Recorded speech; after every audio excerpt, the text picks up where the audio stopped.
Assistant commissioner साहब ने अपने भाई के नाम पर भी जायदादें बना रखी हैं और ये तमाम डिटेल्स एंटी करप्शन को मौसूल हो गई हैं। अपने साले के नाम पर भी, यानी खुद तो लूट ही रहे हैं, खुद तो मौज मस्ती चल ही रही है, साथ ही साथ पूरा खानदान भी ये हराम का पैसा है इस पर अय्याशी कर रहा है। ना सिर्फ वालिद के नाम पर जो कि महकमा खुराक में सिर्फ चौकीदार, बहुत मामूली हैसियत के मुलाजिम, भाई जो कि मामूली नौकरी करते हैं, साला उनके नाम पर भी करोड़ों की जायदादें मिली हैं। असिस्टेंट कमिश्नर मोहम्मद हुसैन खोसो जो कि कोरंगी कराची के इलाके में तैनात थे, 10 जनवरी को एंटी करप्शन ने उनको बुलाया भी था, तहकीकात का आगाज भी कर दिया है और अब इन तमाम मामलात को सामने लाया जाएगा। आमदन से जायद असासे बनाना ये एक बहुत ही आम सी कहानी बनकर रह गई है, चाहे वो सियासतदानों की बात हो या फिर वो ब्यूरोक्रेट्स की बात हो। कराची के असिस्टेंट कमिश्नर ने अपने वालिद के नाम पर करोड़ों रुपए की जायदादें बनाई हैं और अब वो आगे है जी एंटी करप्शन के रडार पर।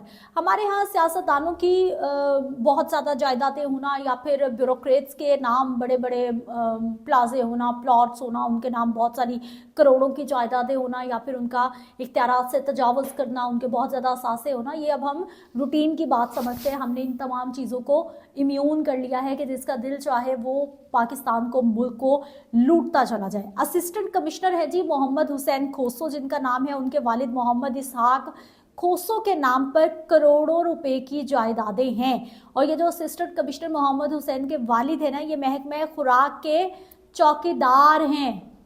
इतनी मामूली सी उनकी नौकरी के महकमा खुराक डिपार्टमेंट में वो सिर्फ एक चौकीदार की हैसियत से नौकरी कर रहे थे, लेकिन उसके बावजूद उनके नाम पर करोड़ों की जायदादें निकली हैं। असिस्टेंट कमिश्नर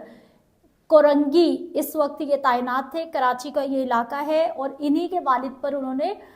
जो करोड़ों रुपए की जायदादें लेकर अपने वालिद साहब के नाम कर रखी थी। सिर्फ यहीं पर ये कहानी खत्म नहीं होती, बल्कि असिस्टेंट कमिश्नर साहब ने अपने भाई के नाम पर भी जायदादें बना रखी हैं और ये तमाम डिटेल्स एंटी करप्शन को मौसूल हो गई हैं। एंटी करप्शन ने इनसे तहकीकात शुरू कर दी हैं, इनको बुलाना शुरू कर दिया है और ये मामला भी यहाँ भी ख़त्म नहीं हुआ कि वालिद पर बहुत ज़्यादा जायदादें जो है वो उन्होंने वालिद के नाम पर बनाई हैं, फिर अपने भाई के नाम पर बनाई हैं, बल्कि उन्होंने अपने साले के नाम पर भी, यानी खुद तो लूट ही रहे हैं, खुद तो मौज मस्ती चल ही रही है, साथ ही साथ पूरा खानदान भी जो ये हराम का पैसा है इस पर अय्याशी कर रहा है। ना सिर्फ वालिद के नाम पर जो कि महकमा खुराक में सिर्फ चौकीदार, बहुत मामूली हैसियत के मुलाजिम, भाई जो कि मामूली नौकरी करते हैं, साला उनके नाम पर भी करोड़ों की जायदादें मिली हैं। असिस्टेंट कमिश्नर मोहम्मद हुसैन खोसो जो कि कोरंगी कराची के इलाके में तैनात थे, 10 जनवरी को एंटी करप्शन ने उनको बुलाया भी था, तहकीकात का आगाज भी कर दिया है और अब इन तमाम मामलात को सामने लाया जाएगा। मोहम्मद हुसैन खोसो का जो सर्विस रिकॉर्ड है वो सामने आने के वक्त डिक्लेयर असासों की तफसीलात उनसे तलब की गई हैं कि जो आपका रिकॉर्ड है वो आपने क्यों नहीं बताया कि आपके पास कौन कौन सी जायदादें हैं और ये जायदादें आपने किस तरह से बनाई हैं। क्योंकि जो असिस्टेंट कमिश्नर है, अगर उनकी जितनी भी तनख्वाह है, लेकिन इतनी नहीं हो सकती कि वो एकदम से जो है वो करोड़ों की जायदादें बना लें। अब ये आगे है जी एंटी करप्शन के रडार पर और हमारे यहाँ